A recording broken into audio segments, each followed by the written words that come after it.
All right. Hi, everyone.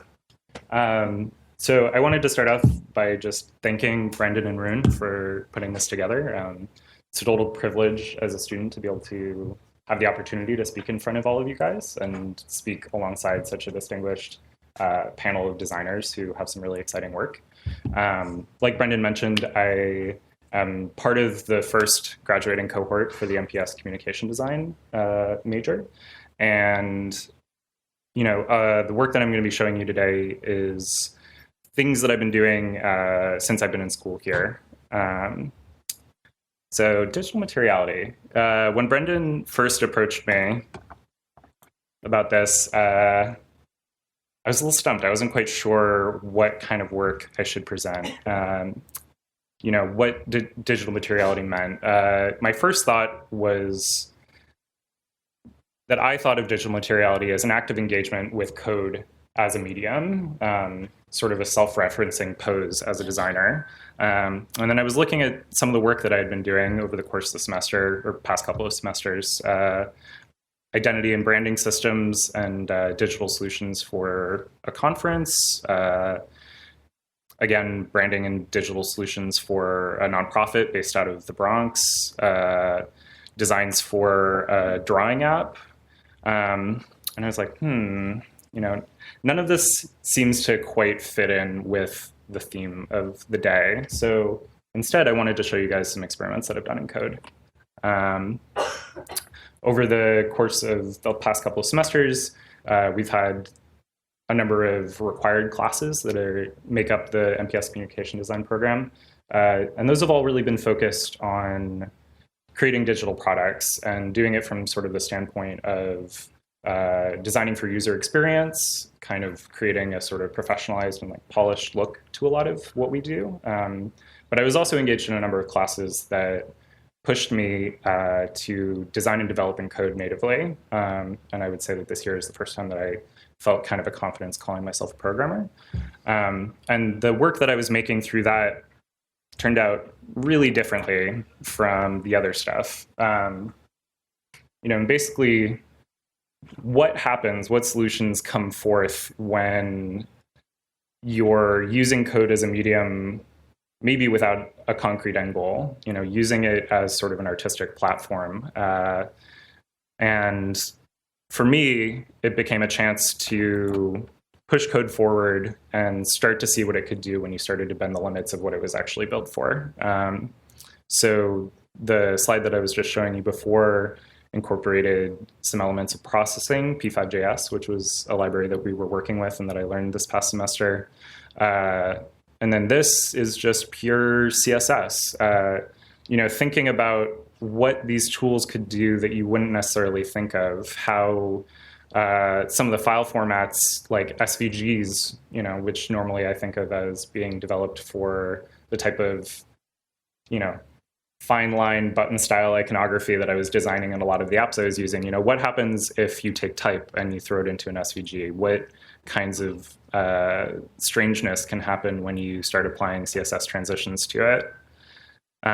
What happens when typography winds up, instead of conveying information to a user, looking through your news feed? What happens when it starts to take over the entire screen? What happens when you start to create the cursor as a drawing tool over everything? Or, again, have things start to follow the mouse around?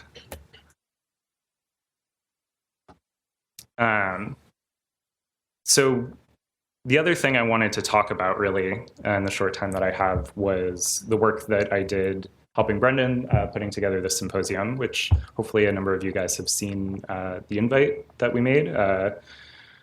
When Brendan first approached me, again, I was thinking of this idea of digital materiality and some of the projects that I showed you, both the experimental stuff and some of the more polished work. And, I think the approach that I was taking in a lot of my user-centered design was trying to approach something that's frictionless.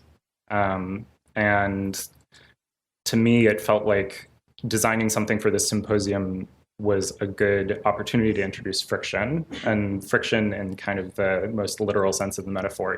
How do you make people stop and pause and create a moment that stands out rather than creating something that you would want in, say, a banking app?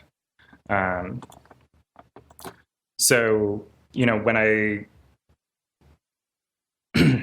started working with Rune and Brendan on this, we weren't sure how it should look, what it should do. So I used the same principles that I had been doing in these more experimental code-based assignments and tried to apply them to, a work that had at least more of a purpose.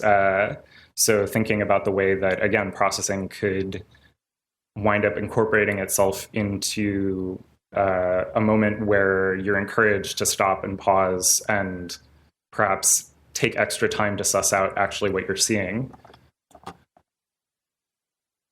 Or, what happens when all the information that you want is moving across the screen all the time? What if you take that sense of just endless scrolling and getting immediate gratification, you kind of make people stop and think?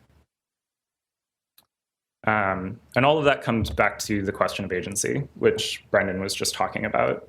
When I think of design systems, I'm sure many of you in this room have seen that Google Material Design just released a big overhaul this week.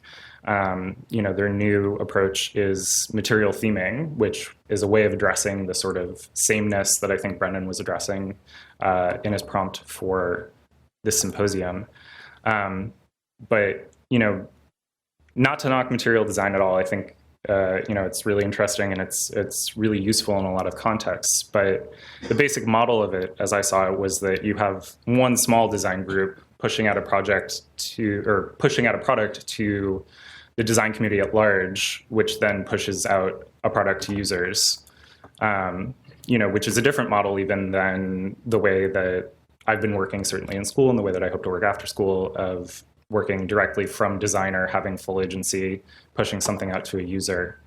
But then, when we get to this, the invite, I wanted to do something that maybe even proposed a third model, which is, what if the user has greater or equal control as the designer?